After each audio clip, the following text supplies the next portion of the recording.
1, 2, 3, 4.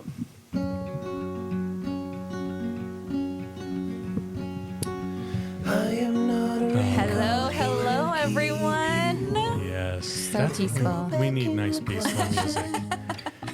It's been kind of a crazy morning. It's been a crazy morning. Yeah. This is to soothe and calm you down. Chris is back. Chris very is calming. back. I'm back. Chris is back. This is me. What do you think we got about this Chris song? sandwiches again this morning. We have producer Chris.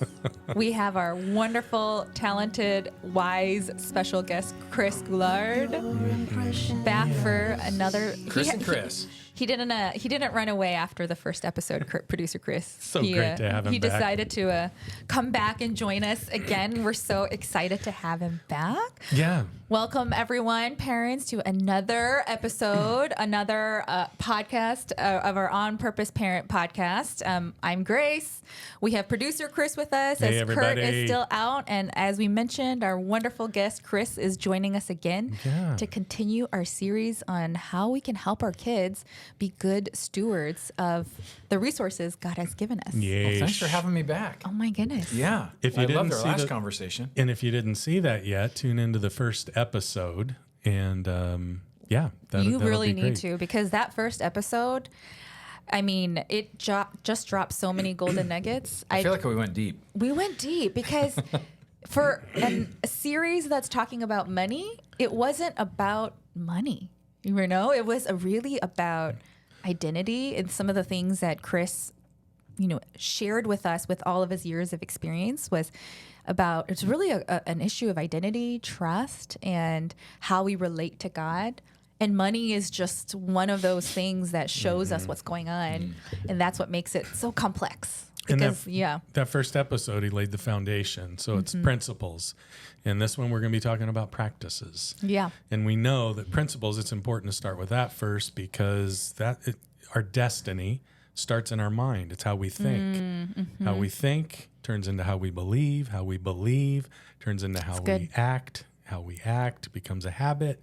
Habit becomes the destiny. It's what That's we're right. known for, right? So we started off with that idea of, man, this is how we think from a theological worldview. Right. And that it's not about us, and that the resources that we've been given, really we're stewards of God's resources. And how can we trust God in that and be responsible for what he's given for his kingdom, and that ultimately leads to peace. And that all sounds so great. But we Sounds know, so easy, doesn't it? I know, so easy. But we also did acknowledge, if you go back and listen to last episodes, that this is hard stuff. And even Pastor Chris, who's been doing this for years and years and years, it's not easy. We still struggle with it. And one of the things we want to really dive into today's episode is, well, how do we, now that we, at least for now, understand the principles, what are some things, practical things we can do to help share those principles with our kids? I mean, we can talk about it. And so that might be helpful to hear too, is just what are ways that we can talk about these principles with our kids, but also what are there practical tips or actual practices and exercises we can do with our kids to teach them these principles, to shield them against maybe some of the pressures that they're going to experience in life. And also, if you can, I know I'm just saying a lot of things right now, and we'll kind of take them a little by little as we dive into, but I'm also curious if there's different strategies at different ages, because I mean, if there's a parent listening with a 2-year-old versus a 12-year-old, Totally different. It's different, right? Absolutely. So that would be also, I'm also just curious in that. I would just want to know everything. Dump all your wisdom on us, Chris. Tell That's us, gonna be a really long tell episode. us everything. No, I know. We're just going to touch on the surface of things, but And by the way, we'll pull some stuff out of the Teaching Your Kids About Money workshop, which is, Chris said we've got. Guys, you're gonna did you post download that yet? from first episode, you got to do this. OnPurposeParents.com. hold it back up. Go to onpurposeparents.com/resources and download that. The title is It says Teaching Your Kids About Money. Yeah. workshop. The but entire workshop that Chris created is there. It's a PDF, and he's given that away for free. And to we'll all have of some, us. we'll hit some of the highlights right now, which is it's fun to talk through them, obviously, but we can't cover everything, so I just want to make sure people knew that that's there. That's amazing. Yeah, Yeah. absolutely. Who did Love the that. graphics on that, by the way? Oh, that was our team. That's Like kind of from old school. Yeah. from 1992 or It's- something. we need to probably update We that. need to update that. We need to update that. But the content is amazing. The content's awesome. Yeah. Yes. So why don't you pick? What are some things that we can start to teach our kids now that we have the principles and we're talking to our kids about the foundation of how we view money and how we view ourselves? How can we equip them to be those good stewards? I mean, is it budgeting? Is it allowance? I mean, there was all those different. Yeah. Is it? Well, What are those tips? Why don't we start with allowance, just because that's you have income that you have to budget. So let's start with the income first, because for little kids, that concept. I remember at one point going to an ATM and taking money out with my son and stuff like that, and we were doing something, and he'd asked me for something, and I honestly don't remember what it was, but I remember him asking the question like, "Well, can we go do this or get that?" And I was like, "No, that's not really in our budget." And he's like, "What do you mean?" And I said, "Well, we don't have money for that." And he's like, "Well, can't you just go back to the machine and get more?" Yeah, You know what I mean? the magic yeah. machine Because of the money. kids, right? Yeah. The kids don't get like that concept of like, wait, it's a machine. If you want money, you just go get it from the machine. Like they don't really Yeah. know how everything works. Like, Right. But so earning is really important. And so let's talk about allowance real quick, because there's views on that, and there's sort of two schools of thought. One is you just give the kids allowance, Okay. and they have a certain amount of money that they learn how to deal with, right? And then there's another school of thought that says you actually shouldn't give your kids allowance, Okay. that they should earn and learn how to earn everything that they get. So everything is a bonus structure if they're doing chores and all that kind of stuff. I'm just going to say up front, I actually think, and what we used in our house was a combination of the two. Okay. I don't think that there's necessarily, it's like all of one or all of the other. And the truth is, as adults, you think about what we're trying to teach kids about the real world. You want to teach them earning and that there's consequences. And if you don't do a good job, there's consequence. But look, I work for a church. I'm on a salary. I'm not on a bonus structure, or I'm not on a like, oh, if you don't do a good job today, we're not going to pay you. Like, Right. So Right. there's so what I would say is like those. One is a salary kind of structure, and one is a commission structure, and the real world has both. And for some people, they may actually have both kinds of income, right? Right. So my wife and I, Jen and I decided to do a little bit of both. So we started with allowance with the kids, and you have to decide what's an appropriate number for the kids and all that kind of Right. stuff. It's very different from when now they're in their 20s, so it's very different with inflation in particular. So whatever you feel is like an age appropriate amount. Wait, you give your kids allowance in their 20s? We did. No, not anymore. Oh. No. Like when they were Producer like 2. Chris was like, Like, Yeah, he's like, whoa, Did yeah. I hear that? No. Okay. No. when they were younger, like going Sorry, through their Brenda. stages, I right? just did like that. That's so funny. No. Sorry, I hope it didn't sound like that. But when they were little, we started giving them allowance at a very young age, like to the point that that's what we used to teach them how to count money, right? I mean, they're going to learn in school at one point how to count money and stuff like that, and Yeah. you want to be part of that and participate in the kids' learning. But then learning like, okay, wait a minute, when you have money, like learning how to count it is one thing, but then the idea that, okay, wait a minute, you have actual control over money is a different thing, right? Yeah. So the idea of like mommy and daddy give you so much money per week. Yep. And we would always give it to them like in coins, so that it was like divisible, because they had a bank that had give, save, and spend. Oh, okay. And they All would right. put 20% in the giving, they put 20% in the saving, and then 60% would go in the spending category, which is actually, the irony of that is when kids are little, they have nothing to spend money on. So it's Right. like what like candy or gum is like the two big things. They're like extra. Yeah. So, like it's kind of like, so they have no problem saving and spending because you're saving and giving. Yeah. But and it's almost hard as a little kid, the idea of but the idea is to try to build those principles in right from the beginning, that we want to give back to God. Yeah. We want to put some away for the future. That's part of God's provision for us. And then you spend it. And as they get older, allowance might grow and all that kind of stuff. So I'm a believer in allowance, but teaching them from the beginning that it's not all yours, right? Because we talked last episode of the idea of stewardship, the idea that it's not mine in the first place. Well, really 100% belongs to God. Right. But God asked that I return 10% to him. That would be a tithe. And in my house, we just started the idea that the giving bucket was 20%. And 10% of that, or so half of that, was a tithe. And that would always go back to the local church. But the other 10% was kind of they could give it to what they wanted. Yeah, so we'll talk more about giving. We did the same thing, and we had the Interesting. same.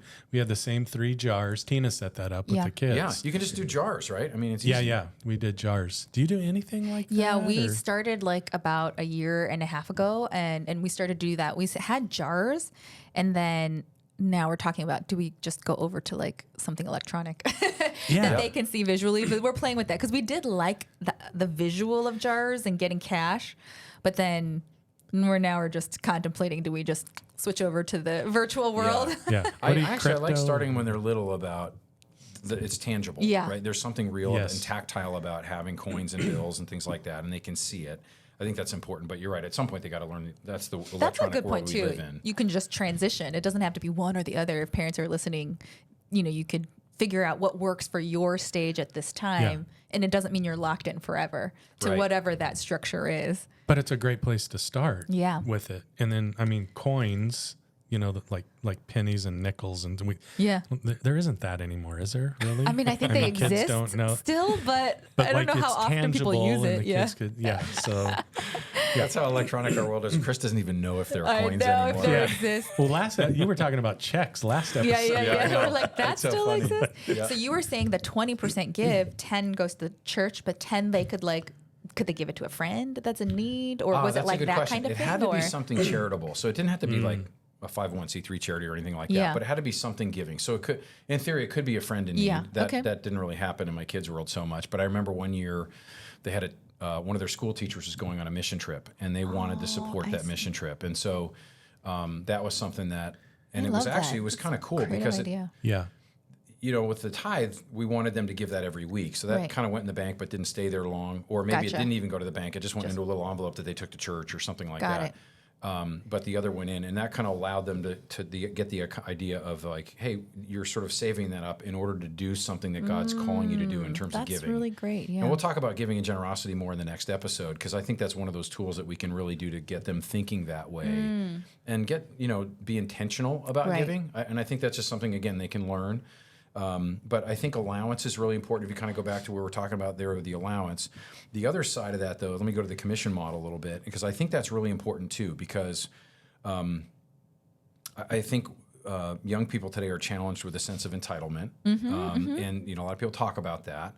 And I think one of the ways to teach maybe an alternative viewpoint is to have them to earn money. And so one of the things we always did in our house, we had chores. And so our kids were responsible for a certain amount of chores. So for their normal allowance, like you could call that a salary. So for their normal allowance, we had things that we just expected them to do in the house. Gotcha. So Yeah. You're part of the family. You got to support the participate. And that was just part, so good. at some point, I don't remember what age, but at some point, okay, you got to make your bed. At some point, you've got to do, you're going to help folding your laundry. You're going to put your dishes in the sink when we're done with dinner, or, whatever, maybe you help dad do the dishes, or, whatever. I mean, different ages, you decide what they're capable of doing, but having them paint the house, be and responsible. lay tile. We did. I never laid tile, but we did. And even if it was just like as they got older, like for us, it was like every Saturday. It generally was like we expect you to do an hour of chores a day, Right. That's good. right? And it was just an hour. Like you go, what's a big deal? And The sometimes upkeep of the house. Right. Yeah. and sometimes it's, it could be working out in the yard, pulling weeds or something. It could be helping us plant stuff. I mean, it could be anything. Yeah. And different times of the year you do different things, whatever. But it was just, and actually it was something we'd do together. So it kind of was, it was cool. The kids didn't always look at it as cool. I thought it was kind of fun. But the kids are always like, oh, chores, whatever. But they learned that that's part of what they had to do. And I think that's part of being responsible. But but then above and beyond that, as they got older, and it was like, hey, I'm saving for something. And I think this is one of the tools to teach kids how to save Yes. is really important. Immediate Yes. gratification is so easy. The old studies, the marshmallow study. If you've ever heard about that, like you've seen the videos of that, It's the so little cute. kids, and they're It's looking so at this adorable. marshmallow. Like immediate So, gratification. and for those of you that don't know the marshmallow test, you can probably just Google You it. could I bet it's on YouTube it. that YouTube. was, It's so or you could ask adorable. me. Oh, go Why? for it. Tell us. Okay. So, because this is a thing we practiced in our house early on. So, but instead of marshmallows, we used Oreo cookies. Okay. So here's the test. It's in Stanford, and it's in the late 60s, early 70s over a period of time. Kids are 4 years old, 550 kids that they had participate in this. And this guy went and gave them, hey, here's a marshmallow. I got to go to my car. I'll be back in 15 minutes. Okay. Got to go to my car. If you eat the marshmallow now, that's great. You can have that. But if when I get back, it's still there, I'm going to give you another marshmallow. Yeah. You'll have two. So do you want to wait? And every single one of those kids said yes. Okay. He goes back. He comes back. 2/3 of the kids ended up actually eating the marshmallow, and only a third. And then what they did is they tracked those. 14 years later, they follow up with the kids, right? And then as they follow up with the kids, they find out that these kids are more successful in every area of life. Yes. The 1/3 that went, it was just that delayed part of their gratification. personality. Yeah. Wow. And that's if you crazy. go YouTube that, like the funniest part is the videos of the Yeah, kids. they're adorable. Like they're looking at the marshmallow. Like, you know what I mean? They're like, Some like sniff it. oh yeah. Really long. Eat little bites. Yeah. It's little so bites. cute. Oh, It's yeah. adorable. Yeah. But we did that with our kids, and I did the Oreos, except I gave them like a handful of Oreos instead of one. And so could double it up. My Yeah. kids waited, so They did. Yeah. That's So- awesome. So did you when they had the save jar, did you talk about that kind of stuff, or was it like more just in practice saying I think like save for when what they're- you want to buy? Yeah, sometimes when they're little, you know, the principles behind it may not be as meaningful to them, but as Yeah. they get older, they begin to understand that. And I love teaching kids principles as it's appropriate and they start to get it. yeah. But sometimes it's just the practice of it. Like you don't have to tell them, like if they're 4 years old, like why we're doing chores. You just, hey, this is what we do as a family. Gotcha. Like, you know what I'm saying? Like, Yeah. But as they get older, then they begin to understand it. And now that my kids are in their 20s, they get it, right? yeah. I mean, they do, and they see that, and even, they still don't like it, but nonetheless. When they're around the house, I'm always like, "Hey, can you help Dad with something?" You know, like, and they're cool about it because they're used to it. So You have the save. beyond the chores, though, the idea of I'll call the commission model, is as they got older and they would have things they wanted, and it's like instead of immediate gratification, like if I want something, one of the things that we began to teach them is, great, like if you like I remember as a kid, my mom did this with me. I don't remember what age I was. I want to say it was probably junior high or something. And I really wanted a skateboard. All the cool kids had a skateboard. So I'm like, I want a skateboard. And it wasn't like in today's dollars, it was cheap. But back then, that was a lot. And I remember my mom saying to me like, oh, okay, well, you have an allowance or whatever. And so how long will it take you to save for that if you save all your allowance? Yeah. And like we kind of did it and we had a little plan. And I was like, oh, like in 2 months, I could have a skateboard. You know? Wow. And it was really cool. And Yeah. so she kind of taught me that. And I did that with my kids. So it's like, hey, if you want something, let's save Think for it. about And it. let's think about how you can use your allowance. You've got, you got your give save, but you got your spend. And your spend, you can do whatever you want with that. So if Right. you don't spend it this week on something, on ice cream or whatever, you can spend it on, you can save could it add and buy more a to the skateboard saving. or whatever right? So then they had something to go for, like a goal to actually save for. Yes. And Interesting. So that goal setting, I think, is really important too. So important. Like when you talk about the mindset, if they can wait for the second marshmallow, there's something in them that allows them to overcome the immediate gratification kind of draw, Impulse. Yeah. the impulse to be able to go, wait, there's something better. They're exercising self-control, and it Yes. helps them in they're disciplined. And those For things something are better. so important. Yeah. Yes, because they have that goal that was set or that vision of, oh, more cookies or another marshmallow. Well, and you know what's funny as adults when you look at that and you think about, okay, in the United States today, little over half of our population lives paycheck to paycheck. Right. Meaning they don't save. So you go, okay, well, how come the kid? I'm like, oh, it's so funny, the kids, and like, well, adults don't do it either. Like, and they're probably the ones who didn't learn as kids, right? They're And so, kids, just a little bit older. yeah, why is it when you go, okay, I have nothing saved, and yet here I am, I've got this car over here, and what if I had bought less expensive car, Right. and put money in my retirement? Like, there's choices that we make that if we didn't, and so to me, financial maturity is actually being able to give up those short-term impulse buys in order to accomplish long-term goals. Yeah. And isn't that spiritual maturity or any other kind of maturity in a way? Is like, if I'm spiritually immature, am I disciplined enough to have a quiet time every day? Am I, you learn those disciplines in order to grow, right? And so the same thing financially. Can I give up, going Just out to bubble gum or Starbucks something, every day in Yeah. order to have more money to put in my kid's college fund, for example, as an adult.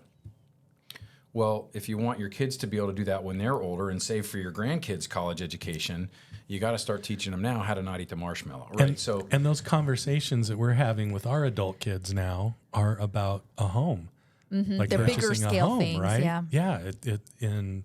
A lot of it is it's what they learned when they were younger that they've carried Yep. through. So you're in that what we call a consultant role as a parent. We're in a consultant role for kids who are in that age range of 18 plus, right? And then we're just consulting them about even, purchasing a car and purchasing a home and education, private school versus your kids going to public school or homeschool, something like that. Yeah.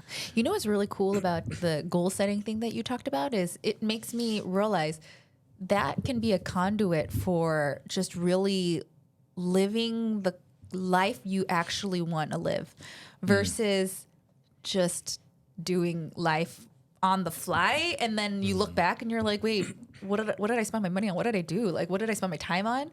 Because if you are saving for something, underneath that is the assumption that you're actually thinking about what you want in the future, and is that a valuable thing to want? And once you've decided that's what I want, then you are striving towards that goal and shaping the things that you want, or the things that will bring quality to your life, or the goals that you're going for, your priorities. But if you're just like, I see something, window shopping, and you just kind of buy, then yes, there's some of that's just normal life, but you're not really like aiming towards anything. Right, You're just so it sort of brings an wandering. intentionality to it by goal setting, right? And, Yes. the marshmallow study was a Stanford study. There's a Harvard study that followed kids, and it was the idea of kids that actually have written goals, which very few do, but the ones who do end up doing far better in life. And so the idea of, like when I think about my mom teaching me that lesson about the skateboard, and my guess is she probably, if I asked her, she may not even remember that. You know what I mean? As a parent, there's so many things that you teach your kids, and you don't necessarily remember that 10, 20 years later or many years later. And yet for me, that was an informative lesson, because I remember literally getting down with a pad and kind of multiplying out. Like, I was old enough that I knew math and all that kind of stuff. And you go, okay, here's your weekly allowance. And if you mow the lawn, if you do this, like we sort of penciled out, like, what could that look like if you earn a little bit extra money, and if you want to get it quicker. And now all of a sudden it was like, wait a minute, if I just do my allowance, I could get the skateboard in 4 months. But if I do an extra job around the house and I can get a little, or if I offer to mow the lawn for the neighbor, or that kind of stuff, maybe I could get it a lot quicker. Right. So it created all of a sudden some goal setting, and I could actually work towards something. That's so great. And to me, those are really important lessons. I think working, it's funny because people are like, I don't want my kid to work. I just want them to do their schoolwork and all stuff. And I totally disagree with that. I think, frankly, teenagers should have jobs, and that could be anything from babysitting to working at a fast food place to whatever. I mean, I grew up mowing lawns and working at mowing lawns and painting at a club and kind of doing maintenance and stuff like that. But I think you learn a lot of valuable life lessons by doing that. And this is part of that, is like even before you get to be old enough to have a real job, if you will, like around the house, learning like, and I would post them on the refrigerator. I would literally, instead of the kids going, hey, how do I earn extra money? And do I, like, literally just have like a job board on the refrigerator, or wherever you put that, like a chalkboard in your house or something that says, if you do this, it's $5. If you do this, it's $10. If you do, like, whatever it is. And then the kid can actually go, and they can just look at the board and go, I don't really want to do that one. Or, or like, oh, this is where, okay, man, if I go mow the yard, I get X. Right. And then you go, okay, boom. And then as mom or dad, what you do is you go, okay, they come to you and say, hey, I mowed the lawn. Oh, okay, let me go inspect your work. Well, you kind of missed around the edges or whatever, but when you finish that, I'm happy to pay you. Right? And There's accountability there. Right. So the idea There's of a of job lessons, well done. Totally. Like, a half-baked job doesn't really do it. It's got to be done right. And you learn teaching. You teach your kids. They learn how to like do a quality good job, right. that they're responsible for it, and then they get paid. And it's like, hey, I'm happy to pay you. That's really cool. So here's a question, and I don't know if this will like broach into the whole more budgeting side of things versus allowance and how to divvy up that into these categories. But what if, like, okay, so your kids now have money in the spend jar for like a few months they didn't, or let's say several months they didn't spend anything because all this stuff. And then you're shopping at Target, this may or may not be a real life experience. But then they see this like doll or toy or something that's like very expensive and like totally useless in anything else for the price. And so they ask you, oh, can I get this? And some parent says, no. Right. But then they say, oh, but I'll use my own money. Mm-hmm. Do you let them, in your experience, do you let them, if it's in their spend jar, and maybe there's a lot that has accumulated, do you just let them, if whatever they want to buy, they can buy? Is that Can they just yes? waste Good it on question. lame stuff? Yeah, can Yeah. they waste it on like lame stuff? And where does like stewardship fall into that? So here's the short answer is Yeah. yes. But let me tell you why. It's so much better for kids to make those mistakes when they're young on Yeah. what the lame stuff when they're little than the big stuff when they're adults. Yep. Like in other Interesting. words, isn't it better for them to learn, hey, you spent $30 on a toy. You were saving up this money because you want to do this, and you instead spent it on that. But to go, hey, and look, if you're in the store to go, hey, you've been saving for that, but if you want this instead, Yeah. like, hey, that's whatever, it's yours. Your You do what you choice. want, and you give them Right. the choice. They may regret that a couple days later, but that's actually healthy. Like letting kids make mistakes is actually really an interesting concept, and I think it's very valuable. Yeah. Because otherwise, they'll be 29 years old and they'll have a kid and they'll be thinking, well, I could save for my kid's college. Yeah. I could put money in a retirement account, or I could go out and buy the brand new Camaro that just came, you know. Yeah. And like, which next week are you going to be happy with that decision? Next year, are you going to be happy you made that decision? Like, and that's again kind of getting past the impulse buys to think about the long-term Interesting. consequences of Yeah. and the goal setting. So I think sometimes letting kids make mistakes at a young age is interesting. Even with money. Even with money. Right. More Even with importantly, rural with money. spending. Yeah. Yeah, that's a really, really great So point. like debt. Like I had a friend who was like, he was talking about his kids, and he said his kids wanted to buy something, and they came to him and said, "I don't have enough money. Can I borrow money so I can buy that?" And my immediate impulse was, "Oh, don't teach your kid how to get debt, right? Like Right. don't do that." And he goes, "You know what? I thought about it." And he goes, "Yep, we can do it, but here's the thing: if you miss a payment, I take it."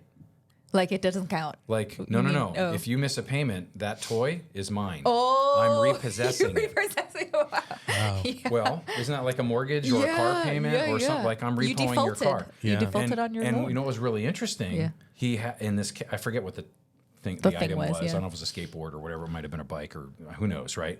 But I remember, and I said, "Oh gosh, how did that go?" And he said, "Well, it was a manageable payment. Like we walked through the whole thing, but he had spent money on something else, and he got to 1 month where he couldn't make the payment, and I took it away." Okay, now as an adult, do you think that kind of those repercussions maybe informed? Like, wait a minute, as a responsible adult, what do I want to do? So does he feel like the mean dad, like I took my kid's skateboard away at that Yeah. moment? Probably. And I'm sure the kid cried and had a temper tantrum and you're so Right. mean and all that. But at the same time, Oh my gosh. you yeah. guarantee that kid learned a lesson, right? Absolutely. I never did that with my kids, honestly. Yeah. But I thought, hey, that is an interesting choice for a parent to make, Right. and letting a kid fail. Right. It's very, and this is true in academics, like we want our kids to get all A's all the time, and it's kind of like, wait a minute, what if you let your kid like actually not do well on a midterm and then go, boy, if you had done a little extra work, you know what I'm saying? And again, that's academics, it's a different thing, but like letting them make a mistake. And I think that, so the goal setting becomes very important. So allowance is really a key driver of like learning how to make money, all that kind of Yeah. stuff. But let's get to budgeting a little, because I think that's really Yep. key. You right? know, I think one thing when you were talking about letting the kid make the choice, I think instead of standing idly by and letting them just, I'm going to get it. Okay, this is kind of lame, but is maybe go through a quick little pros and cons with them. Help them think through it. Yeah. And help them process that so they can become better decision makers. That's good. And then when they take the toy home or whatever, and they get there and they're like, oh gosh, then you can talk through. Remember when we're saying the cons of this and then the pro, Yeah. So Well, maybe a couple weeks later, and they actually get whatever it was they've been saving for, to go, gosh, aren't you glad you didn't do that, because now you have the thing you've been saving for. Right. Yeah. Right. So you can kind of, So good. I told Yeah. you so in a good way. You know what I mean? And Right. when they're older, like when you're saying when they have the job, if they have a job and they're working, they start really understanding the value of a dollar, right? Yeah. So they understand how much money is. And if I want this particular item, that means that's like an hour work for me. If I'm going to go get a cheeseburger and fries now, well, I guess now things were up so much. But that's like 2 hours of work for me. But they kind of determine the value of things with a job like that. Right, exactly. That's good. So budgeting, So you were let's talk, saying. let's talk about the idea of a spending plan for a kid. And I'll tell you what, I'll use an example. One of my boys, my older son, when he was in, I think it was 5th grade, came home one day and one of his close friends had just gotten a new pair of some kind of fancy jeans. I can't remember the brand, but it was like one of those things I'm like, I don't even know what those are. And my wife was like, oh, you can't buy those at the normal store. You have to go to the fancy store to get those kind of thing. And I was like, oh. Wow. And there was like $150 a pair or something. And I was like, Wow. Can you spend that much on a pair of jeans? Like, I'm like, They're not $15-20. Yeah. That's what Sam wears, right? Isn't Sam? He does the $300. No, I'm kidding. Well, so I remember talking to Jen and being like, okay, there's a bigger lesson here. We need to start thinking through. We've taught the kids some of the stuff about budgeting, but let's really, so here's what we did. It was like, this is the beginning of the school year. So she and I sat down and we said, look, we're going to think about how to deal with this. And we came to him a couple days later and said, all right, here's what we're going to do. We're going to give you a clothing budget for the year. Oh. Okay, so I'm talking to a 5th grader. Yeah. What's that, like 10 years old or something like that? In the, probably September, October, beginning of the school year. And we said, okay, here's your budget for the year for clothing. Now, keep in mind, and I think it was $200 like for the year. And this is sneakers, jeans, I see. shirts, so we kind of added up. What how many shirts do you think you'd need? Whatever. And now here's the deal. So we just full disclosure, they were going to a school where they wore a uniform. So we're like, your uniform is covered. Like mom and dad have that covered. Most of your day-to-day is covered. So that kind of stuff. We're not talking about that stuff. I see. But any other things beyond your real necessities, if you want to buy an extra pair of jeans or you want to buy a cool pair of sneakers or something like that, we're blessing you with $200. Got it. And you can spend that on whatever you want. Right. But just let me caution you that if you happen to go out and buy a $150 pair of jeans now, and you, because you ride a skateboard, go through the toes on your sneakers and you need another pair of Vans in the spring, you may be going to school with your toes hanging out, and it might be a little bit embarrassing because you won't have enough money left to buy another pair of sneakers. And he's looking at us like, his little 5th grade, like, wait, what is going on? Yeah. But what's interesting is how he processed that. Okay. And like very quickly he goes, well, gosh, 150 is like most of my budget. So is there somewhere else I can go to get jeans? And we're like, yeah, let's go to, so my two friends, Ross and Max, we went to Ross and TJ Maxx and we're like, okay, here's another place you can buy. And like, he's like, you mean I got like 3 pairs of jeans for like $50 instead of 1 pair for 150. And what we said to him was, and if at the end of the school year, any of that $200 is left, you get to keep it. It rolls over. So it rolls over, right? So it's like, you could have 350 or so now all of a sudden it was like, that can go in your spending jar. Yeah. So you see what I'm saying? So like This is as a great 5th to grader, do with kids. This is great. They are not animals that are just living in the moment. They act like they feel like it. They But could living in actually the moment, reason. And I just think that maybe some people might be listening to this and think, oh my gosh, that's going to overwhelm them. That's going to stress them out. They're going to freak out with all this stuff. Well, what's funny? No. One of my wife's friends, Yeah. she told her about what she was doing, and her friend was like, that's like cruel and unusual punishment. Like, how can you only give your kid $200? Now, again, this is years ago, so it'd be more today. But nonetheless, it was, and we literally sat down and said, okay, if he's careful in his shopping, he can have this for, like, we figured out that would be enough to do what we felt like he would need. And so we didn't just like pick it wasn't a random number. Yeah, it was a thoughtful number. Yes. Yeah. But she was like, oh my gosh, I can't. But what's interesting is, now here's that same son who's now 26, has bought and sold a condominium in Southern California. He's owned several different vehicles, and he's made money on buying and selling them along the way at sometimes. Like, so he's thoughtful about like, hey, I'm going to buy a used car, and he just is a car guy. He loves cars, so he's bought cars and he like fixes them up and stuff like that. So, like, it's kind of changed who he is, and how he thinks about like, yeah, I don't need that. Like, I can get something else that will make me happy because it's fun. Like, I don't need the new shiny whatever. I can actually Yes. get maybe a used car and have fun with it. Or, you know what I'm saying? Right. Like, And it's not about like just being frugal for frugal's sake.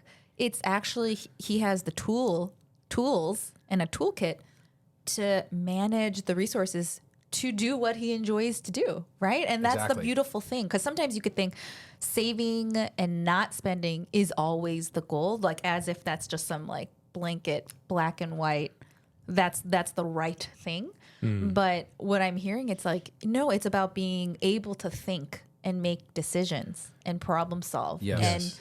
and reason with yourself, what's my immediate want versus future want, and then Yes. prioritizing. I mean, those are amazing And skills you want your kids to have. You are telling your money where to go yes. instead of your money telling you what to spend Like it on. where it went. Right? Yeah. Like where did I don't even know where it went. Well, Like, I don't you don't have have any. a plan. You don't Yeah. have a, what did you call it? A spending not plan? a budget. You don't have a spending plan. You need a spending plan. That's Yeah. amazing. And that's Yeah. to me that most adults struggle because they don't have a spending plan, and Right. and you can teach again, that's age appropriate, 5th grade, and we did bigger things as the kids got older, and you learn. So what is an appropriate thing? We talked before the idea of like a family vacation and helping the kids think through a budget for a family vacation, or there's creative ways you can involve Right. them in adult decisions, because sometimes people say, well, I don't want to share my whole financial picture with my kids, and I don't think you should. I mean, Yeah. at some, Right, like at some overwhelming. point that would Yeah. be appropriate. Like, Yeah. at my kids' age, they know our financial situation, but at 14, they don't need to know your salary and all that kind of stuff, Yeah. right? But still, to understand, like, hey, you're 15 years old now. Let me just show you what the house payment is every month. Mm-hmm. And they're like, what? Like, Yeah. whoa, like. Right. But in a way of saying, like, hey, this is why when I go to work every day, this is what happens, and this is what what the money goes for. Yeah. And so you can kind of expose them Love to it. your spending plan. Again, age appropriately, appropriate. You yeah. don't show them everything right away, but where you feel like it's appropriate for them to see that and know that and learn that. And I think it's just really healthy to do that, because what happens, unfortunately, the default is kids get out of college, they don't know anything about their parents' finances, they don't know what a normal salary is, they don't know how to spend or create a spending plan, and all of a sudden we throw them in the deep end, and they're like, oh, I got a job, what do I do? And Yeah. they walk in and like, well, I'm going to need a car, and they walk into the dealership, and the guy goes, hey, here's a $500 payment, and they're like, okay, like, yeah. they just don't, like, they're totally clueless. And it's scary and it's overwhelming, and you don't know if you just feel insecure in the decisions that you're making versus starting small when you're younger. Yeah, and just preparing them for like Real real life. life, Yeah. right? I mean, And I love that what you said is, once you're equipped, you're actually then in the driver's seat. You are making the decisions on what you want the direction of your life to go. And that ties back to our first episode, which was you can actually make decisions on how you steward God's resources. You can decide which way do I want to go versus just, I would like to give more, or I would like to do this, but I have no control. Money's controlling me, so I can't do anything. Like it all ties back to equipping you to live out the purpose that we are called to and enjoy the life that God has given us as well. I mean, that's amazing. Yeah. This was so helpful. Like, I know Yeah. I'm definitely going to go back and bring some resources back to Sam and my own kids. We've started doing it. I want to talk to you more offline too. It's just like, what about this situation? What about Yeah. this situation? Parents, if you have questions, feel free to, specifically for Pastor Chris or producer Chris or myself or Kurt, what's the email that they can write? They Parents at saddleback.com. Yes. And then please visit our website, onpurposeparent.com. Yeah. And I think in the show notes, as producer Chris said, we have Pastor Chris's great resources and his workshop material. And are there other materials out there that... well, we talked about a few things in here. Yeah. There's a lot more in this that is like, there's 8 keys. There's all kinds of stuff about allowance and other things. Like, you'll find there's a lot more in here. Oh my goodness. Yeah. Yes. We're going to be partnering with Chris, and we're going to be doing some videos and stuff like that. Oh, that we we'll need to upload. do that for sure. Yeah, we need to get into more of these. I want to get into more of these. So Yeah. again, parents, subscribe to this video, to this podcast, subscribe, share this channel. We'd really appreciate that. And Yeah. if you want to hear more, about the things that Pastor Chris has let us know, please check out the resources. And we love you guys. Yeah, thanks We for love joining you. us. All right. Bye, everybody.